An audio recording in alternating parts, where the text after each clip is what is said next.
Hello, this is Mr. Regner, and I wanted to explain our iReady assessment results that will be coming home with your child on Friday, December 7th.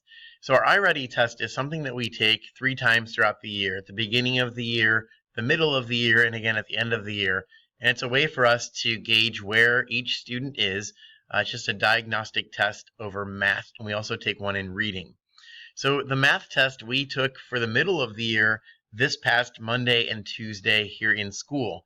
So we can compare now the data that we got at the beginning of the year and the data that we just received from our test this week. So you're going to be getting a paper that looks an awful lot like what I have here. On this copy of our paper, I just want to kind of go and show you a few things. So first, our year-to-date growth. This is something that is kind of established by iReady, the company, and they say that each student should achieve so much growth each year. So in our example, this student has already met their growth goal. You can look at your child's paper and see if they've met that goal or how close they are to meeting that goal. There's also some information, and I'm going to scroll down here. Oops, there we go. Down at the bottom where it says placement by domain. Now, this is something to kind of take with a grain of salt because this is really just one assessment. We take it over the course of 2 days, so it's not the end-all be-all by any means, but it's a good gauge of where they're at.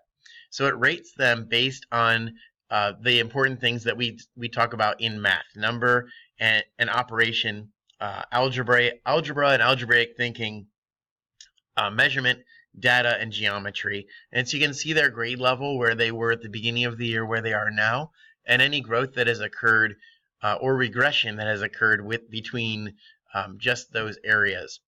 And then scrolling up to, again, the upper right-hand corner, this is the part that I think a lot of people are going to want to look at to kind of see at a glance how their child is doing, because the bar graph tells a lot of information here.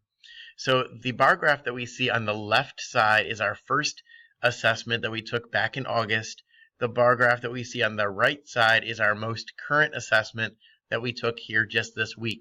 So we can see in this example, this student has shot up 14 points. And that bar that you see there is going to be the iReady goal that the student should have met. So they met that growth goal in this example. Just to show you a few other examples of what that bar graph may look like, here's another example. Someone who maybe started below grade level but has worked and improved their score overall. So this is a good sign. We want to see that second bar going up.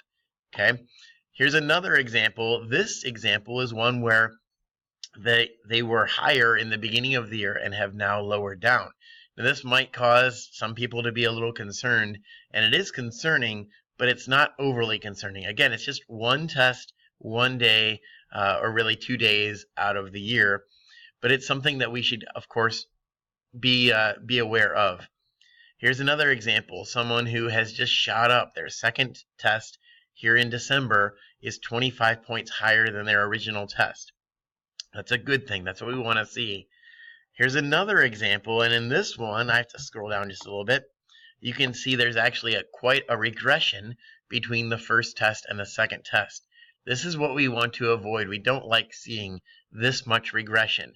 Maybe a little bit is understandable, but in this case, they've dropped several points, and actually, you can see they went from being in early 6th grade to now 5th grade level, according to iReady. So this is not a good thing. We don't want to see that, and there could be a lot of reasons for this. Maybe they didn't take the test seriously, maybe they had a bad day that day, or maybe they were trying to rush through and just finish the test without really thinking about their answers. So again, something to be aware of as you're looking at our results. So that's all I have for you. Please take a look at your child's results when that paper comes home. Discuss it with them, and maybe you can see what their thought process was as they were working on this iReady assessment here this week. Thank you very much. If you have any questions, feel free to reach out to me. You can email me or call me here at the school. Thank you.